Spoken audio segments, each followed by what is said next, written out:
Thanks for tuning in, folks. In today's video, we're going to design a neo-traditional rose in, a slightly spiky kind of style here in Procreate.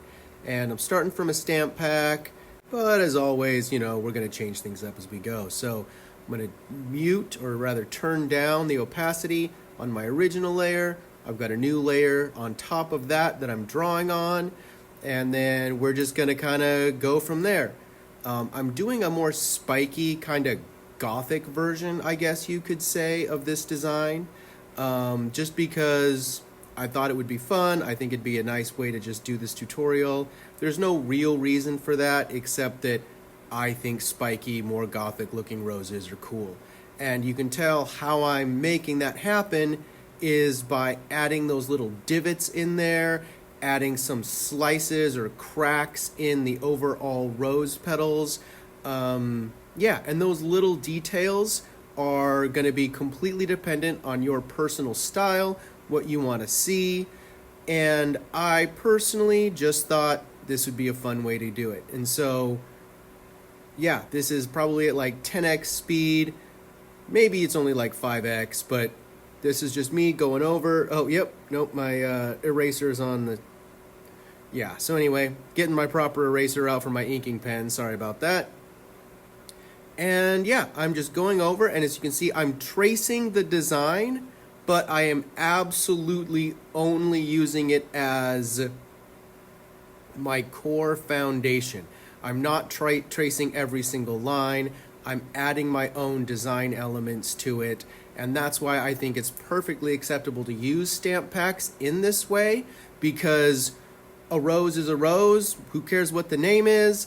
And we all hopefully have practiced our art and developed our own personal styles.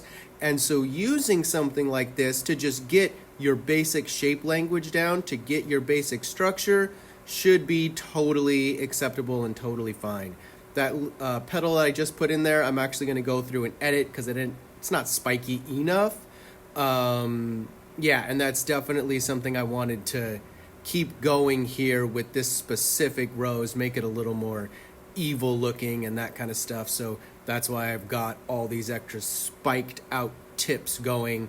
Right there you go. You just saw me edit that one just because it's a fun style, and there we go. So you're going to see here I'm actually going to take the not last three, but these what we'll call the outer three leaves, and I'm moving them around so that they have a little bit more of a triangular balance around the core bud in the center. That's just something I like to do personally. I'm going to add another couple bottom leaves onto it as well to sort of make the bottom fatter. That's oftentimes what you'll see a lot in American traditional, neo-traditional, where the bud sits up a little bit higher in the frame of the petals, and by adding what I have, in the middle there as a balanced leaf set, and then adding a couple leaves at the bottom, it gives it a nice full feel without, and yet it still feels organic, I guess is what I'm trying to say.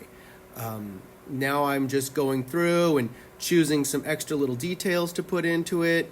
I've now moved to a new layer, and that's the layer I'm going to put my leaves on, because like always, I put everything on different layers, and that allows me to go through and erase what I don't like without having to worry about any lines that I'm putting over specific pieces and all that good stuff. I just decided to delete this layer because I don't like that style of leaf. I felt like it was too much like the reference that I was using, and I want to go and make it a little bit more neo-traditional. I like the neo-traditional leaves that are just sort of like a spade shape, and I wasn't thinking about that when I was just tracing, and I was like, oh wait, no, this isn't my style. I like to add these little quote-unquote American traditional leaf spikes. I don't even know what these are called, but it's very common in American traditional. Neo-traditional uses it as well. I like them. It's a great way to just have filler on your tattoo, and it just, you can fill in a lot of the negative or empty spaces. And yeah, you'll see me erase this extra leaf because I don't know what I was thinking there. I was just kind of playing around and trying some stuff. So you'll do that, right? You'll make some decisions that you don't like and decide that no, this is not what I'm going for. And so I tuck these little tiny spike leaves down in there. And that's because as that petal has that separation there from that leaf, I'll be able to sink black in there and kind of make that pop a little bit more. And those are the considerations you're going to want to make, right? Again, I've stuck a little leaf in that petal gap so that by having those leaves behind it, sinking black behind them will make that entire rose shape pop to the front. Now I'm just adding the detail or vein lines, I guess you want to call it, on the leaves. I'm just kind of goofing around with a different style where I've created sort of this little like border stripe or a chevron shape, I guess we can call it. And this is all up to your personal choice. This is why drawing digitally is so fun, because you can play around. You can see what you want your style to be, and erasing a million different times isn't going to rip a hole in your paper and make you regret your life, and you know, you're resharpening your pencil all the dang time. So that's it. I'm pretty sure this is my core shape. And yeah, oh, no, I forgot. I do use a version of the cute little lines that they've got in the rose. I don't put all of them in. I'm actually just putting a center stripe down it to denote the curvature of the petal. Yeah, it's just a stylistic choice, and it helps the eye. It tricks the eye or whatever. It makes it look more curved, gives, or you could say it gives it a more interesting feel by pointing out the topography of your design. So that's going to be my core shape here. I think this is where I just squish everything down onto one layer and then turn it into the reference, because I'm done. Yep, exactly. And now I put my layer that I'm going to have my shading on beneath my reference layer. It doesn't really matter. That is just something I like to do. And then what I do is I stack all of my color layers underneath the black shading layer. And it's just, I like to have my line work on top and then work my way down beneath the line work. It doesn't really matter, but that is how I like to do things. Here I was using the wrong airbrush tool. They've got the blends versus the hard tools, and the blending one actually allows it so that when you redraw over your lines or redraw over your shaded area, it actually can erase, and it does this weird quote-unquote blend function that I don't like. I don't ever use it. I'm sure you could figure that out stylistically if that was your thing, but it is not something that I enjoy as far as the feature of that specific pen. And so I've got my classic American traditional rules that I'm using for the center of the bud there on that flower, but then in the other petals, I'm actually using what we could call a neo-traditional style of just having a circle. And you'll see why I'm using that circle. What it'll do is it will highlight the topography of the flower.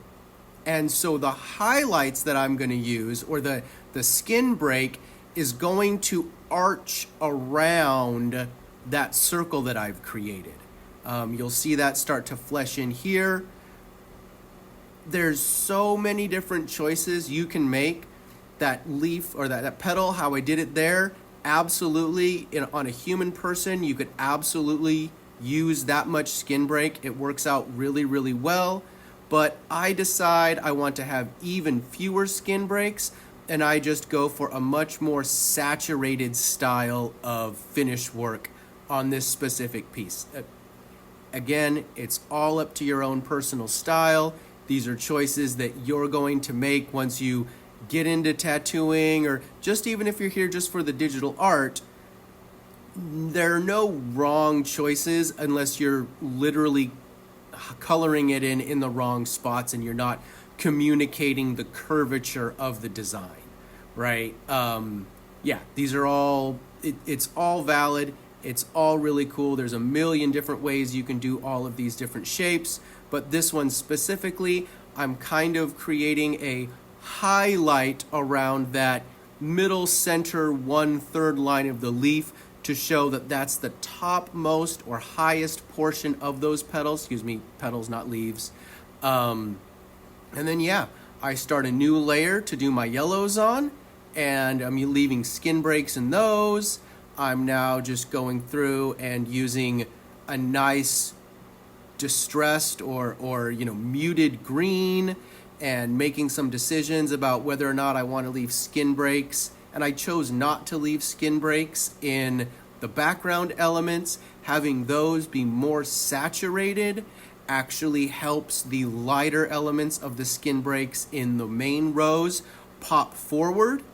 Yeah, and that's it, right? That's the design I chose. You're gonna see me grab all the layers here and just size it up.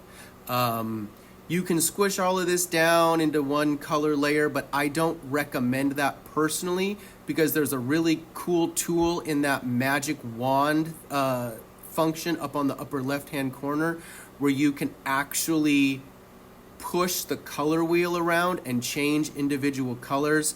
And I think it's just super amazing. I use it all the time, and it's a great way to just grab an individual color and kind of fudge it this way and that.